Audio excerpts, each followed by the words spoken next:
ವೀಕ್ಷಕರೇ, ನಾನು ಈ ದಿನ ಸಾಗರದ ಒಂದು ಹೃದಯ ಭಾಗದಲ್ಲಿರುವಂತಹ ಪ್ರತಿಷ್ಠಿತ ಒಂದು ಸರ್ಕಲ್ ಬಳಿಯಲ್ಲಿ ಬಂದಿದ್ದೀನಿ. ಈ ಸರ್ಕಲಿನ ಗತಿ ನೋಡಿ ಹೇಗಾಗಿದೆ ಅಂದರೆ, ಈ ಸರ್ಕಲಿಗೆ ತನ್ನದೇ ಆದಂತಹ ಒಂದು ವೈಭವ ಇದೆ, ಒಂದು ಹೆಸರು ಇದೆ.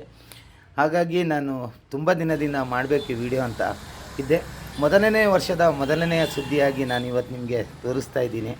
ಇದು ಬಂದು ಸರ್ಕಲ್ ನೋಡಿ ಹೇಗಿದೆ ಅಂತ. ನೀವೇ ಕಮೆಂಟ್ಸಲ್ಲಿ ತಿಳಿಸಿ, ಯಾವ ಹೋಟೆಲ್ ಸರ್ಕಲ್, ಎಲ್ಲಿರೋ ಸರ್ಕಲ್ ಅಂತ ಕಮೆಂಟ್ಸ್ ಮಾಡಿದರೆ ನಮಗೂ ಇಷ್ಟ ಆಗುತ್ತೆ. ಮತ್ತು ಯಾರಿಗೂ ಬ್ಲೈಮ್ ಮಾಡಲ್ಲ ನಾನು. ಸರ್ಕಲ್ನ ನಮಗೆ ಸರಿ ಮಾಡಿಕೊಡ್ಬೇಕು, ಆ ಸರ್ಕಲ್ಗೆ ಮತ್ತೆ ಕಳೆ ಬರಬೇಕು, ಆ ಸರ್ಕಲ್ ಮತ್ತೆ ಕಂಗೊಳಿಸಬೇಕು ಅನ್ನೋದೇ ನನ್ನ ಉದ್ದೇಶ. ಹಾಗಾಗಿ ನಾನು ಈ ವಿಡಿಯೋ ಮಾಡಿದ್ದೀನಿ. ನೀವು ಇಷ್ಟ ಆಗತ್ತಂತ ನಾನು ಭಾವಿಸ್ತೀನಿ. ಶೇರ್ ಮಾಡಿ, ಯಾಕಂದರೆ ಇವತ್ತಿನ ಸಮಾಜದಲ್ಲಿ ನಮ್ಮೂರು ಚೆನ್ನಾಗಿರಬೇಕು ಅನ್ನೋದು ನಾವು ಬಯಸ್ತೀವಿ. ನಮ್ಮೂರು ಚೆನ್ನಾಗಿರಬೇಕು ಅನ್ನೋದೇ ನಮ್ಮ ಉದ್ದೇಶ. ಈ ಲೈವ್ ಸಾಗರ್ K15 ಉದ್ದೇಶ ಅಂದ್ರೇ ಅದು.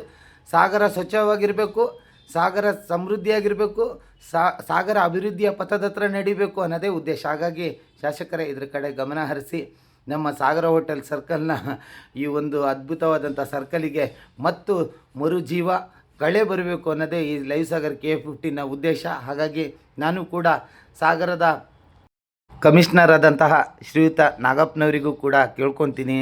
ಯಾಕಂದರೆ ನಾಗಪ್ಪನವರಿಗೆ ಇದರ ಬಗ್ಗೆ ಕಳಕಳಿ ಇದೆ. ನೋಡ್ಬೋದು, ಕೊಳೆತು ನಾರ್ತಾ ಇದೆ. ಎಲ್ಲ ಥರದ ಫ್ಲ್ಯಾಕ್ಸು ಅದು ಇದೆಲ್ಲ ಬಿದ್ದುಬಿಟ್ಟಿದೆ ಅದರೊಳಗೆ. ಇದು ಏನಾಗಿದೆ ಅಂದರೆ ಕಸದ ತೊಟ್ಟಿಗಿಂತ ಕಂಡಮಗಿದೆ ಕನ್ನಡ ಧ್ವಜ